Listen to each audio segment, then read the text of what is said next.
Terraria's endgame for sure doesn't have a shortage of OP weaponry, with the Moonlord dropping a whopping 9 for you to choose from. Usually, the most popular options consist of the Meowmere, S.D.M.G, and last Prism, for each class respectively. Sorry, Summoner. Today, however, we're going to be looking at another melee weapon drop that not only is the best in its subclass, but offers a different way for melee players to dish out damage. Of course, I'm talking about the Terrarian. For a weapon named after the game itself, it better be damn good, right? Which is why we're going to be looking at how it compares to other weapons at this point. Before we jump into it though, if you enjoy these weapon reviews, don't forget to drop a like and subscribe, as it truly helps out the channel. Okay then, let me show you the best way to get this thing.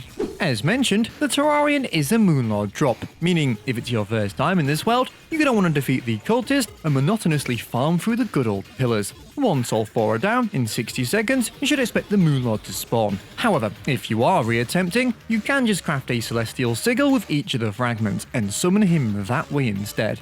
Anyway, with the fight underway, for the melee class at least, I'd recommend using a weapon like the Daybreak, which can be crafted with solar fragments, or even something like the Influx Waver will still do the trick. And to be honest, with a Rod of Discord and a fast-moving mountain like Cute Flairon, flying around in an open space should make the fight relatively easy. Just look out for the Phantasmal Laser, and as long as you keep distance, you should be alright. However, if you find this method difficult, you can always take the more safe route of building a tank/dodge character and just chip away at the Moonlord with the Solar Eruption in a cage. Still counts as a win in my eyes.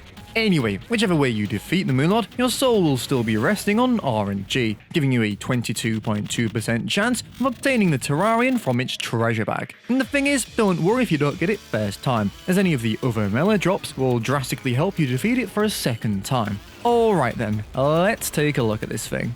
Weirdly, in my hundreds of weapon reviews, this is my first yo-yo I've made a proper video on, which I guess just goes to show how unique this one must be compared to the rest. The Terrarian in many ways functions like the Flairon on steroids, dealing high damage with the yo-yo itself, and also firing rapid short-lived projectiles that not only deal full damage, but home onto enemies. Compared to other yo-yos, it doesn't really even come close from pretty much any angle. The previous top yo-yo, the Eye of Cthulhu, deals a ton less damage, has less range, and doesn't fire projectiles, so the Terrarian is definitely the king of its subclass. But what about its main class? Well, surprisingly, on single targets at least, the Meowmere deals slightly less DPS, putting the Terrarian on top. But unfortunately, the Terrarian's lack of any piercing makes it fall behind in the multi-target test, making the Meowmere more suitable for lines of enemies. But hold your horses, because luckily, the Yo-Yo class has one more trick up its sleeve. You see, against real enemies, the Terrarian can benefit from Yo-Yo exclusive accessories like the Yo-Yo bag, adding a bunch more projectiles that can deal damage to a larger radius of enemies.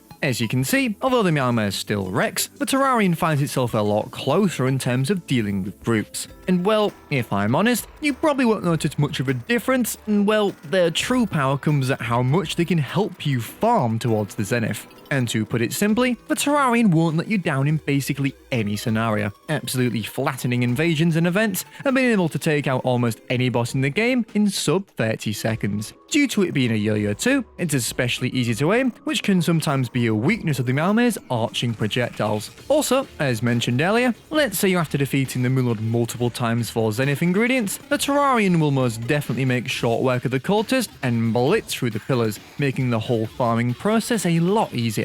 And yeah, I'd even say out of all Moonlord's weapon drops, the Terrarian can take out the Moonlord the quickest, allowing you to precisely target each segment continuously with a surprising amount of range flexibility. So whatever your end goal is, the Terrarian is by far one of the best Moonlord drops to get early, and will help you continue to the Zenith and beyond. This has been sockrteez, and I'll see you in the next one.